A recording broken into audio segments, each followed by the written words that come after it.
Küresel Medya Krizi, Ülkelerin Üçte Birinde Haber Ajansları Sürekli Kapanıyor. 2025 Dünya Basın Özgürlüğü Endeksindeki endişe verici eğilimleri ve sonuçlarını keşfedin. Welcome to the deep dive. Today, we're looking closely at the new 2025 World Press Freedom Index. And this isn't only about, the physical dangers reporters face, though that's definitely part of it. We're digging into the data that shows a really big shift happening across the media world. Exactly. And our goal here, really, is to pull out the key numbers, the most telling figures, and try to understand what they're actually telling us about, well, the availability of reliable information globally. Right. The index covers a lot of ground, different countries, situations. We want to give you a sort of concise overview of the critical points. Okay, let's dive right in. This year's index, it marks a pretty worrying milestone, doesn't it? It really does. For the first time, the findings show the conditions for actually doing journalism are now rated as bad in fully half of the world's countries. Half. Yeah. Reporters Without Borders, they compiled this index. They're calling it a major red line. And it's really interesting is the main driver they identify for this decline globally, it's these growing, potent economic pressures on media outlets. Half the world, that's a stark image. And I heard the number of people living where the press is genuinely free is tiny. Shockingly low. Less than 1% of everyone on the planet lives in a country where press freedom is fully guaranteed. Just think about that. The vast, vast majority lack access to a completely free media. And the index also flagged an increase in the places with the absolute worst press restrictions. Yes, exactly. The number of countries and territories in that deep red zone, the most critical category, it's gone up from 36 to 42. Okay. New additions this year include Kyrgyzstan, Kazakhstan, Jordan, Uganda, Ethiopia, Rwanda, and Hong Kong. Hong Kong, right. That's significant. Very significant. And the index draws this comparison saying Hong Kong's approach towards reporters is looking more and more like mainland China's, which, consistently ranks as one of the world's biggest jailers of journalists. So, okay, physical safety is always there. It's a risk. But the index seems to be shouting about something else really driving this downturn this year. Precisely. I mean, violence, imprisonment, those are terrifyingly real threats. But the 2025 index really puts the spotlight on economic pressure as the single most significant factor weakening press freedom right now, globally. Okay. It's maybe more subtle than an attack, but it's incredibly damaging to news organizations. And this isn't just a minor budget issue. It's really widespread. Alarmingly so, yeah. In over 85% of the countries they looked at, media outlets are basically struggling to stay financially afloat. Wow. This isn't just, tightening belts. It's threatening the actual existence of many news sources. And this financial insecurity, it's leading to actual closures. Absolutely. You see, in nearly a third of countries looked at, news organizations have literally been forced to shut their doors or operate from exile. A third of countries. Yeah. We're seeing it play out in places like Nicaragua, Belarus, Iran, Afghanistan, places where these economic weaknesses get amplified by really tough political climates. Let's look at some specific countries. Argentina, I saw, had a particularly sharp drop. Argentina's fall was steep, down 21 places to 87th. The index links this to President Milei's public sort of stigmatization of journalists and his government's moves to dismantle public media structures. Right. So you see how that global economic trend interacts with local politics, causing a big hit in the rankings. And the United States also slipped. What's the picture there? The U.S. dropped 2 places, landing at 57th. But what's maybe more concerning is the big drop in its economic indicator score that's fallen over 14 points in just the last 2 years. 14 points, okay. And this reflects that growing issue of news deserts, areas often local, where newspapers just shut down, leaving people with little or no local reporting. Right. Surveys mentioned in the index from states like Arizona, Florida, Nevada, Pennsylvania, they showed journalists really struggling to make a living wage, and most think their local outlets are in serious economic trouble. And political decisions seem to add to that strain, too.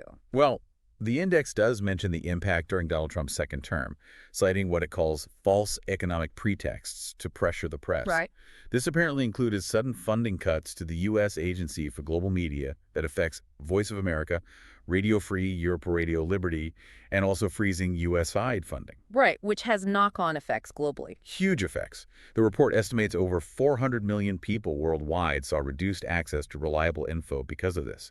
And many news outlets, especially in places like Ukraine, faced critical instability. Some even had to close. Tunisia's ranking also fell quite a bit. It did. Down 11 places to 129th, and its economic score within North Africa dropped sharply too. It just highlights again how economic fragility can be made worse by political situations. And the description for Palestine was pretty grim. Tragically, yes. Palestine is ranked 163rd. We've seen newsrooms destroyed in Gaza, nearly 200 journalists killed, according to reports cited, and this total blockade. Even Israel's rank fell significantly, down 11 places to 112th. And Haiti, too, linking instability and media economics. Yeah, the ongoing political chaos in Haiti has just devastated its media economy. It's now 112th, which is down 18 spots. So we've mentioned several countries now where outlets are closing, journalists are fleeing. It's a clear pattern. The index points to 34 countries where this is particularly acute economic hardship, making political oppression even worse for media. You see Nicaragua, Belarus, Iran, Myanmar, Sudan, Azerbaijan, Afghanistan. These names keep coming up where the media landscape is just collapsing, forcing journalists out. Okay, let's pivot slightly to the digital side. How are the big tech platforms playing into this economically? That's a huge piece of the puzzle. These largely unregulated online giants, Google, Apple, Facebook, Amazon, Microsoft, they're just soaking up more and more of the advertising revenue. The money that used to fund newsrooms. Exactly. In 2024, social media ad spending hit, get this, $247.3 billion. That's a 14% jump in just 1 year. Wow. And that massive shift just fundamentally weakens the financial base for journalism. And it's not just where the ad money goes, but also who actually owns the media that's left. Right. Media ownership concentration is flagged as a major threat to, diversity of voices. The index says it's high in 46 countries. And sometimes it's the state itself. Yes, or people very close to the state. Russia and Hungary are given as examples where the state or friendly oligarchs have huge control, and they often use state advertising money unfairly, basically rewarding allies and punishing critics. And this ownership issue isn't just confined to countries low down the rankings, is it? No, not at all. Even in places ranked relatively high, like Australia, Canada, Czechia, even France, concentration of ownership is a worry because it restricts the range of viewpoints you get, the editorial diversity. And it naturally raises questions about independence from the owner's own financial or political interests. Which can lead to owners actually interfering with news coverage. Precisely. The index states that in over half the countries they assessed, owners reportedly meddle with editorial independence. Really? Yeah. In places like Lebanon, India, Armenia, Bulgaria, it might be through sort of conditional funding. But then in countries like Rwanda, the UAE, Vietnam, the report says owners always interfere.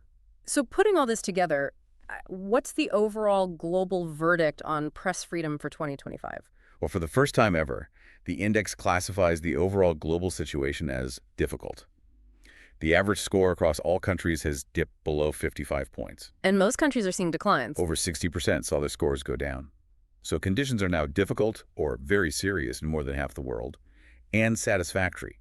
Fewer than a quarter of countries make that grade. Are there big differences between regions? There are, yeah.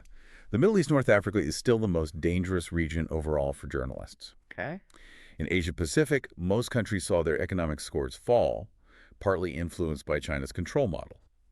Sub-Saharan Africa is also worrying, a definite downturn, with 80% of its countries seeing worse economic scores, often due to hyper-concentration of ownership. Any bright spots? Senegal actually moved up, which was linked to some economic reform efforts, so that's positive. And the Americas? Mostly declining economic scores there, too. We mentioned the U.S. and Argentina. Peru and El Salvador also saw press freedom weaken. Mexico remains incredibly dangerous, and Nicaragua is right near the bottom. Brazil, though, continues to recover, which is good news. What about Europe? Still leading? Europe does lead regionally, yes. Norway is #1 again. But even the EU Balkans area isn't immune to this economic crisis. Most countries there saw economic scores drop. People are watching how the new European Media Freedom Act might affect things once it's implemented. But places like Portugal, Croatia, Kosovo saw things worsen. So wrapping this up, the big takeaway really seems to be this economic fragility. It's a critical, growing threat everywhere. That really is the central finding this year. This economic pressure is directly hurting the availability of reliable information. And that's a massive challenge for Well, for an informed public, for democracy itself. Definitely gives us a lot to think about. With these increasing economic pressures squeezing newsrooms, what does that actually mean long term for how we all access news, how we understand the world? And maybe what role do we as individuals play in supporting a press that's both free and crucially economically viable? Something to really mull over after this deep dive.